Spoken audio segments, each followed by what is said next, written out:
설교자가 난감할 때가 있습니다. 찬양대가 너무 은혜를 주면 난감해집니다. 가을에 지는 노을을 보면 서글픔이 찾아오죠. 그러면 죽음이 끝이 밀려와요.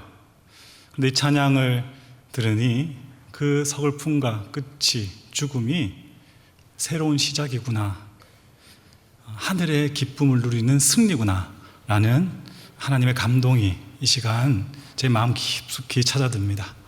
귀한 찬양해 주신 갈릴리 찬양대 감사드립니다.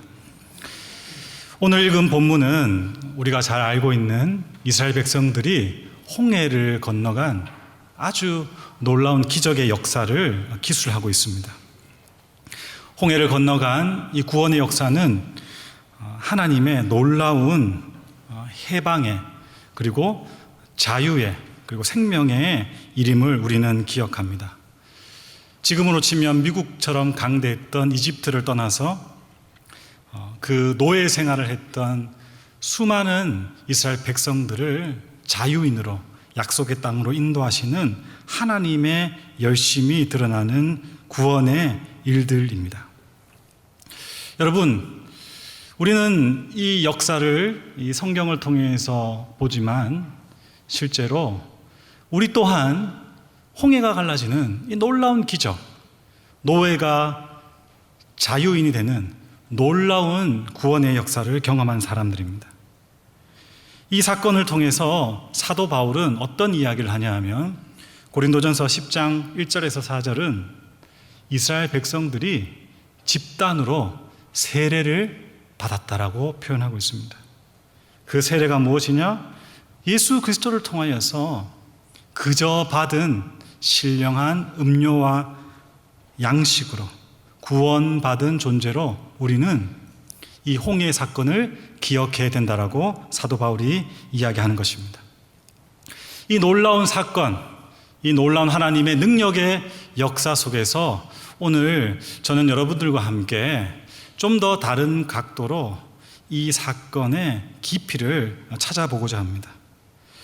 여러분, 이 본문 속에서 우리가 기억해야 될 것이 하나 있는데 그것은 무엇이냐 하면 모순, 뭔가 당황스러운 하나님의 요구가 이스라엘 백성 모세에게 주어진다는 것을 알 수 있습니다.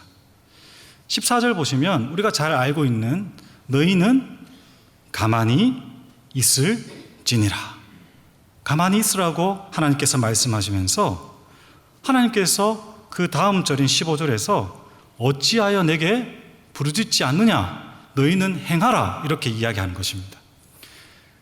정과 동이 충돌하고 있는 것이죠. 여러분, 그리고 이 사건 이후에 우리가 이제는 14절 이후에 홍해의 역사 뒤에 펼쳐지는 사건을 잘 알고 있습니다. 이스라엘 백성들이 이 홍해의 역사 뒤에 어떤 것을 경험하느냐? 가나안 땅에 바로 들어가서 젖과 꿀이 흐르는 하나님의 복을 받지 못했어요. 어떻게 되었습니까? 광야에서 40년 동안 1세대들은 거기서 생애를 마감했습니다. 여러분, 그럼 우리는 이렇게 반문해 볼 수 있는 거예요. 이 큰 역사와 기적과 이사, 그리고 하나님의 구원의 사건 속에서 와, 대단한 일이구나, 내 삶에도 놀라운 일이 일어났으면 좋겠다, 그리고 우리가 잘 표현하듯이 기적이 일어났을 때 홍해가 갈라졌어, 홍해의 역사가 우리 삶에 일어났어, 이렇게 했지만 그러면 이 역사 뒤에 하나님은 정말 가만히 있으라 했다가 움직이라고 했다가 마음의 갈피를 잡을 수 없도록 혼란스럽게 하시고, 그리고 홍해에서 구원하셔서 가나안으로 어떻든 밀어 넣어야 되는데 광야에서 한 세대가 그 생을 마감하게 만드는 그런 아주 못됐고 그리고 냉혹한 훈련시키는 훈련과 같은 분이신가? 그렇지 않다라는 사실입니다. 여러분, 토끼와 거북이 이야기 잘 아시죠? 모르세요? 토끼와 거북이의 경주 결과는 거북이의 승리로 결론이 났습니다. 뉴스입니다. 뉴스. 이 소식이 전해지자 수많은 사람들이 거북이의 성실과 인내를 칭찬했어요. 와, 그래, 꾸준히 가니까, 열심히 하니까 성공했구나. 박수를 쳐줬습니다. 그러나 토끼의 가족을 비롯한 일부 소수의 사람들은 음모론을 제기했어요. 거북이가 경주 전에 토끼에게 바카스 한 병을 건넸다는 거예요. 거기에 무엇이 들어있을까? 경찰이 조사에 들었다고 합니다. 여러분, 인생의 이야기는 경쟁을 통해서 어떻든 승리하는 것으로 내용이 만들어져 있어요. 우리가 오늘 본문을 보면 인생의 관점, 이 세상의 관점에서는 홍해는 갈라져야 돼요. 그리고 가나안에 들어가야 돼요.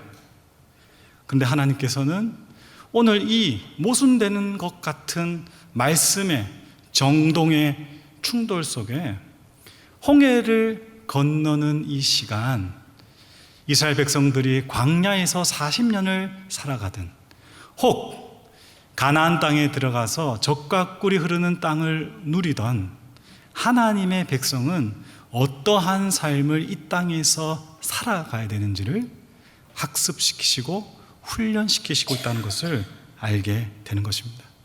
그것이 무엇이냐? 신앙은 어떤 것을 소유하고 목적을 향해서 경주에 이기는 것, 그것이 아니라 존재하는 것, 하나님의 자녀답게, 하나님의 백성으로 말씀에 순종하면서 존재하며 살아가는 것이며, 우리의 인생과 하나님의 역사는 하나님의 약속과 그분의 섭리에 의해서 마침내 이루어지는 것. 우리는 영화와 애니메이션에서 보았던 홍해가 갈라지는 파격적인 장면만 좋아하고 상상하잖아요. 그런데 오늘 14장 말씀에 밤새도록 바람이 불어서 홍해가 갈라졌듯이, 그렇게 인생과 그리고 우리의 신앙과 이 세상의 역사는 하나님의 섭리와 약속과 그분의 뜻 가운데 이루어지는 것을 보여주신다는 것입니다. 그렇게 봤을 때 우리의 신앙, 하나님이 원하시는 하나님의 방식의 존재, 그리고 이 홍해를 건널 때 하나님이 우리에게 가르쳐 주시고자 하는 것은 무엇일까? 저는 오늘 말씀을 통해서 4가지의 단계로 하나님의 교훈을 나누고 싶습니다. 첫 번째, 우리의 신앙은 어떻게 드러나는가? 먼저 13절, 너희는 두려워하지 말고 가만히 서서라고 이야기합니다.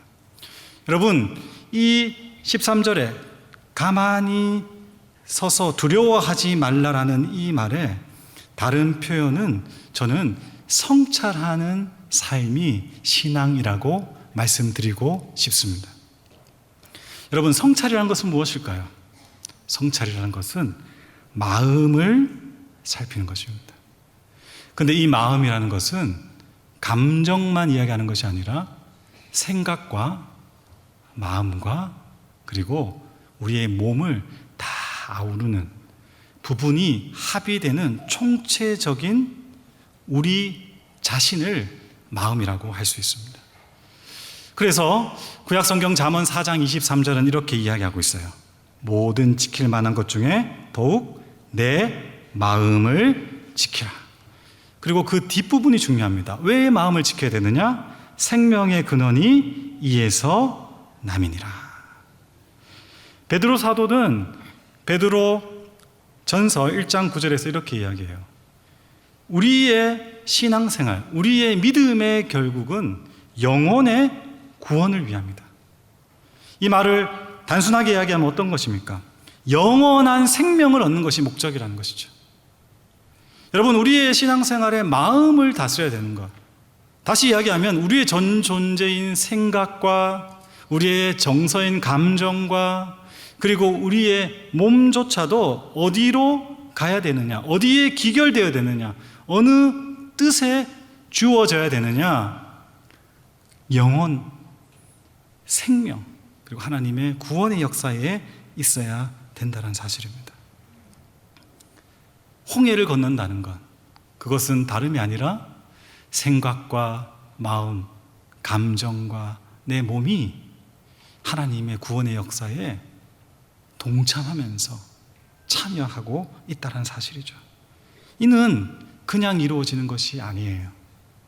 여러분, 나의 열등감이 타인에 대한 미움으로 번져나갈 때 성찰하는 것이 없으면 저 사람이 나빠서 내가 미워한다고 생각해요. 나의 열심이 다른 사람과 부딪힐 때 성찰하는 것이 없으면 나의 욕심이 부딪히는 것이 아니라 저 사람의 게으름과 무능이 나와 부딪힌다라고 생각해요.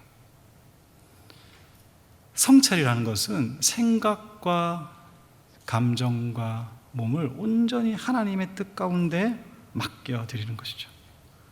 거기서 우리는 하나님의 구원의 역사에 내가 걸어가고 있다는 것을 발견하게 되고, 그리고 그 걸어가는 길 속에서 하나님의 능력이 주어짐을 알게 되고, 그리고 그것을 누리며 살게 됩니다. 여러분, 이것을 하나님께서 홍해를 건너면서 가르쳐 주고 싶으셨던 거예요.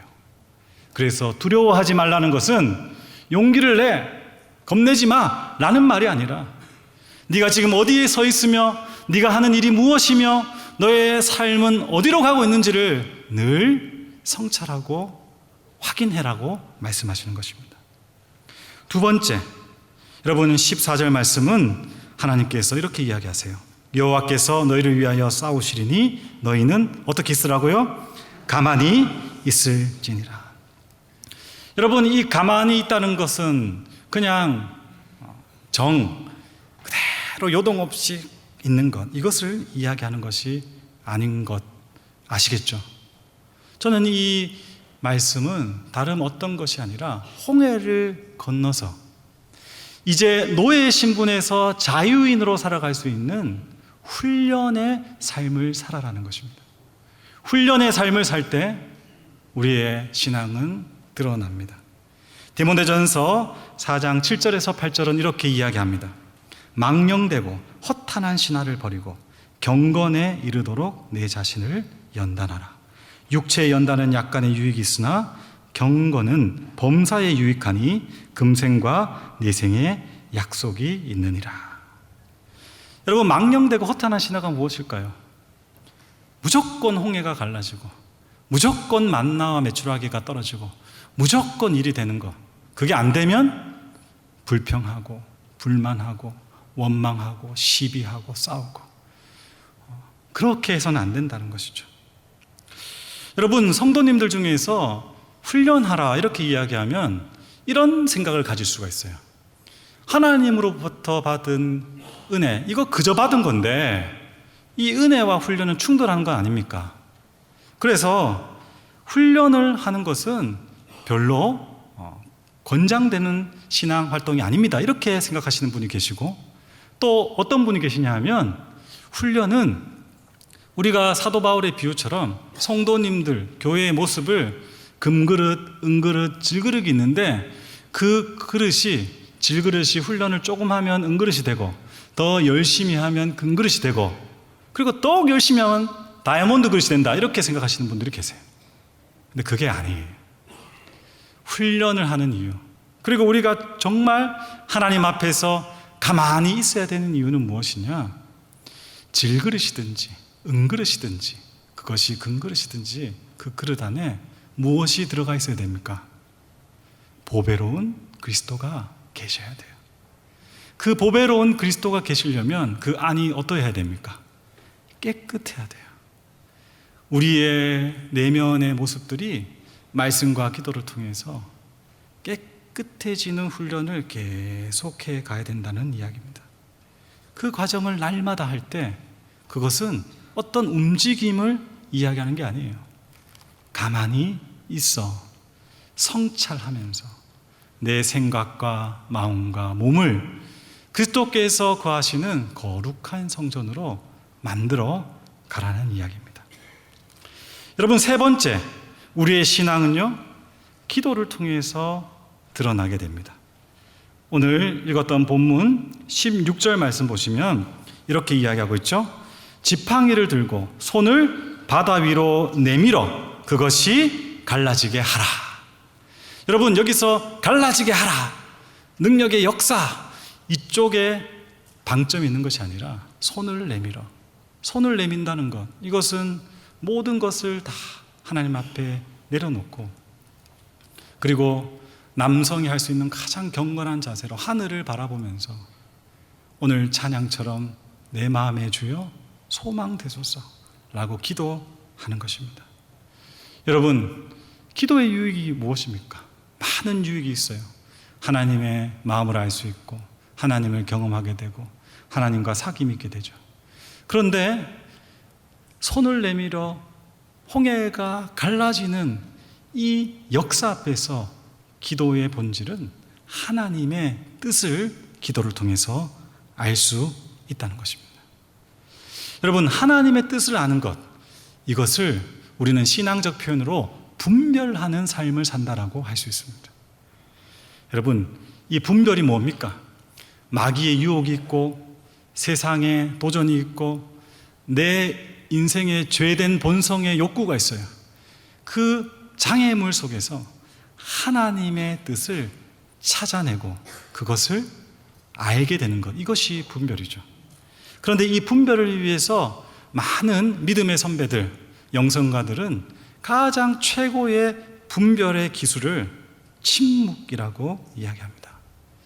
여러분, 엘리야를 통해서 우리는 이 침묵의 힘을 발견하게 되는데, 구약성경 열왕기상 19장 11절에서 13절은 이렇게 이야기하고 있습니다. 우리 화면을 통해서 같이 읽겠습니다. 시작. 여호와께서 이르시되 너는 나아가서 여호와 앞에서 산에 서라 하시더니 여호와께서 지나가시는데 여호와 앞에 크고 강한 바람이 산을 가르고 바위를 부수나 바람 가운데에 여호와께서 계시지 아니하며 바람 후에 지진이 있으나 지진 가운데에도 여호와께서 계시지 아니하며 또 지진 후에 불이 있으나 불 가운데에도 여호와께서 계시지 아니하더니 불 후에 세미한 소리가 있는지라.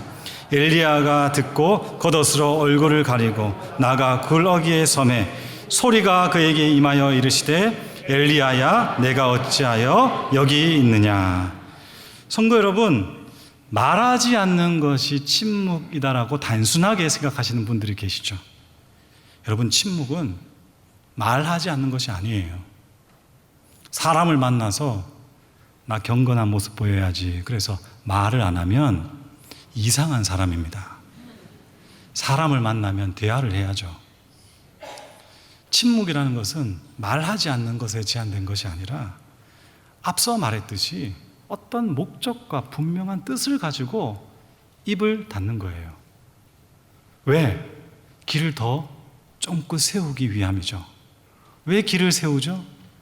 하나님의 뜻을 발견하는 하나님의 음성을 듣고 싶기 때문이에요.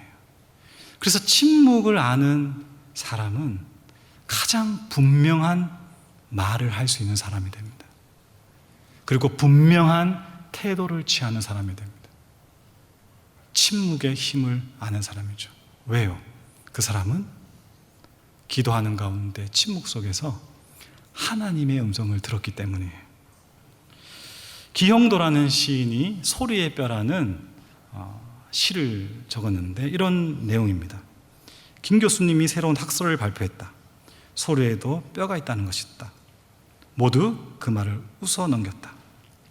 학장의 강력한 경고에도 불구하고 교수님은 1학기 강의를 개설했다. 호기심 많은 학생들이 장난삼아 신청했다. 한 학기 내내 그의 모든 수업 시간마다 침묵하는 무서운 고집을 보여주었다. 참지 못한 학생들이 소리의 뼈는 무엇일까? 각자 일가견을 피력했다. 이구는 침묵이다. 박구는 숨은 의미다. 또 누군가는 개념이 중요한 것이 아니라 고정관념에 대한 비판을 위한 방법이다 라고 했다. 하지만 견해는 너무 난해해서 묵살되었다. 그러나 어쨌든 그 다음 학기부터 우리들의 귀는 모든 소리들을 훨씬 더 잘 듣게 되었다. 우리들의 귀는 모든 소리들을 훨씬 더 잘 듣게 되었다. 이게 침묵의 힘이죠. 하나님은 기도를 빡세게 해서 역사를 일으키는, 거기에 너 일로 와!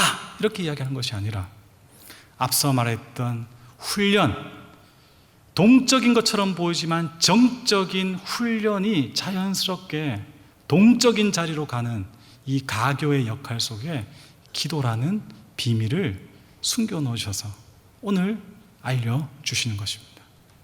여러분, 능력자가 되고 싶으십니까? 하나님의 생명이 여러분의 삶에 불출되기를 기대하십니까? 그러면 하나님의 뜻을 찾으십시오. 침묵 가운데 찾으십시오.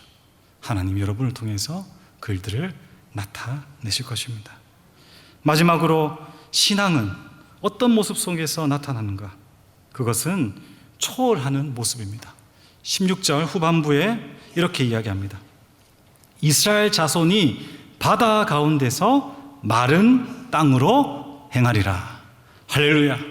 여러분, 이것이 우리가 궁극적으로 성찰하고 훈련하고 그리고 기도 가운데 하나님의 뜻을 발견하고자 하는 우리의 최종적인 목적인 것입니다.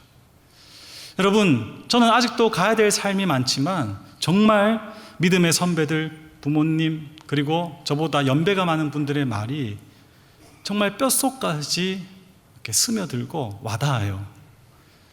40이 넘어갈 때, 그리고 쉰에 가까울 때 순간순간 어떤 마음이 드느냐?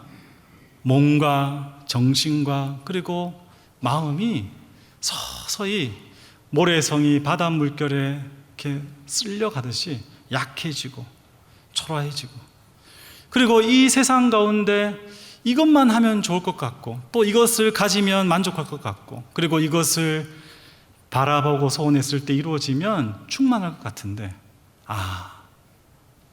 이 세상 것이 헛되구나.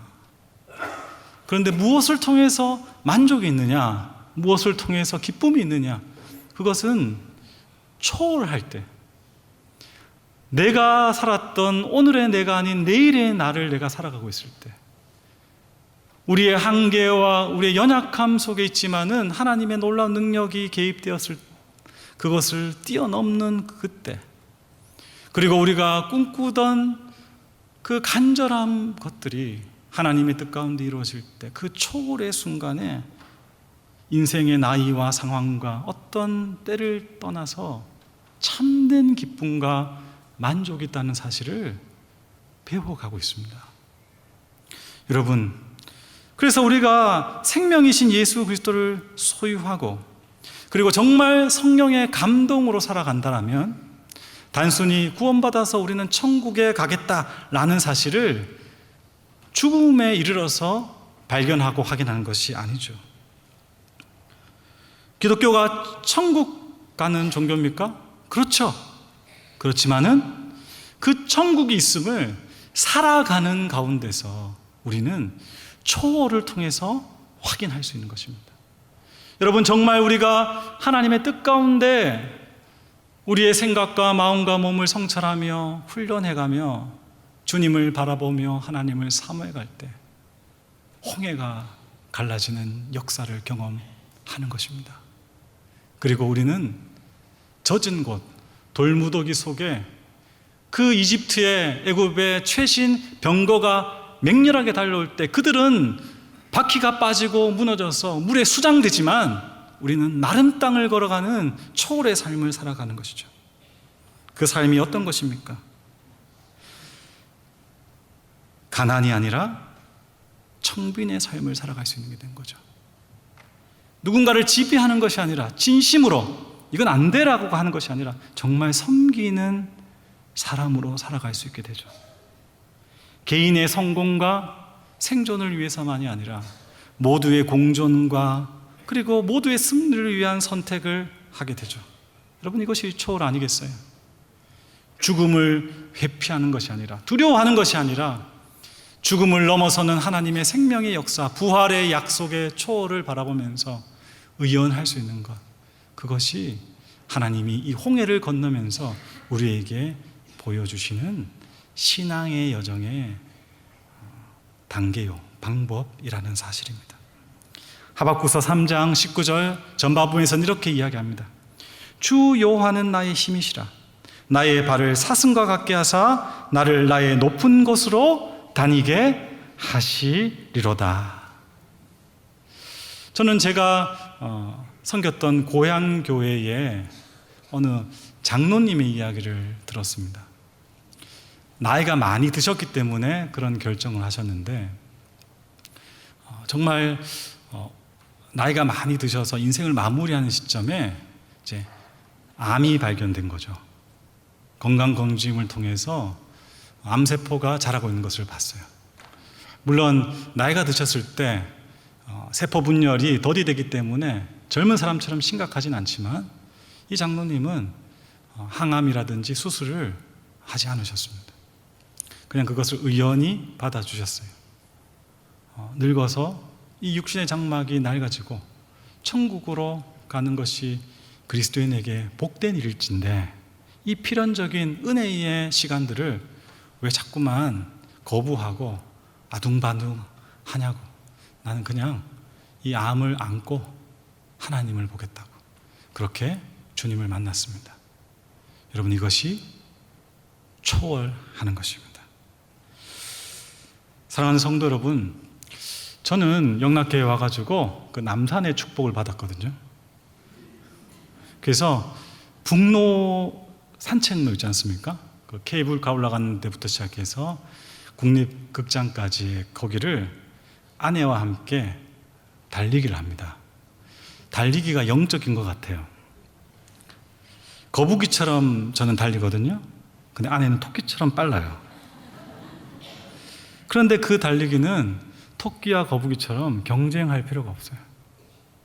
주어진 시간에 내 호흡과 내 몸의 능력만큼만 뛰면 됩니다. 근데 거기서 나의 수준을 알아요. 나의 한계를 발견하게 됩니다. 그렇지만은 뛰는 것을 포기하지 않고 매일매일 혹은 격일로 아니면 한 주에 한 번이라도 뛰는 것을 지속하면 속력이 빨라지기 시작하고, 그리고 호흡도 편해지고 달릴 수 있는 거리도 많이 늘어납니다. 여러분, 무엇보다 제가 달릴 때 어떤 느낌을 받느냐 하면, 몸을 위해서 달렸는데 그 달리는 동안에 복잡했던 생각이 단순해져요. 그리고 단순해진 생각은 오염되어 있던 저의 정서가 정화되는 것을 느끼게 됩니다. 여러분, 거기서 만족감을 느껴요. 여러분, 이것이 성찰과 훈련과 기도와 초월에 앞서 설명했던 모든 것이 어렴풋이 갖춰져 있는 달리기의 매력입니다. 성도 여러분, 육신을 위해서 뛰는 달리기도 이런 유익이 있는데, 우리가 믿음의 경주를 한다면 어떤 놀라운 일들이 벌어지겠습니까? 우리는 하나님께서 설계하시고, 그리고 하나님께서 예정하신 시간에 맞춰서 그저 달리기만 하면 되는 믿음의 경주로 초청받은 사람입니다. 여러분, 홍해를 가르실 때에 하나님께서는 우리에게 또다시 홍해를 갈라지게 하는 기적의 역사에 준비되라고 말씀하신 것이 아니고, 가나안 땅에서 너희들이 살아갈 자유인의 조건을 갖추라고 이야기한 것이 아니라, 하나님의 역사 가운데 너 자신을 온전히 하나님께 드리며 하나님의 뜻 가운데 걸어가는 하나님의 사람으로 겸비되어 주님의 은혜와 하나님의 사랑과 그분의 섭리 가운데 더 너희를 맡기라고, 그렇게 우리를, 이스라엘 백성들을 홍해에서 부르셨고 그 바다에서 구원하신 것입니다. 여러분, 이제 10월 결산의 계절입니다. 우리는 지금도 달리고 있죠. 너무 빨리 달리려고 하지 마십시오. 재촉하는 사람 아무도 없습니다. 그리고 피곤하고 힘들면 잠시 쉬셔도 됩니다. 그리고 좀 몸이 불편하거나 어려우면 그냥 달리는 것을 좀 내려놓고 걸으셔도 돼요. 그렇지만은 이 믿음의 경주를 포기하지 마십시오. 끝까지 완주하십시오. 하나님께서 우리의 인생의 경주를 통해서 오늘 홍해가 갈라진 기적의 역사를 넘어서는 하나님의 놀라운 축복, 그리고 정말 우리가 상상할 수 없는 하나님 나라의 그 영광스러움에 우리 모두 결승점에서 끌어안고 만나는 약속의 시간을 허락하실 것입니다. 다 같이 기도하겠습니다. 사랑과 은혜가 풍성하신 하나님 아버지, 이 광야 같은 세상, 그리고 미친 듯이 달려야 되는 경주의 세상 속에 우리의 호흡과 달리는 방법을 가르쳐 주셔서 감사합니다.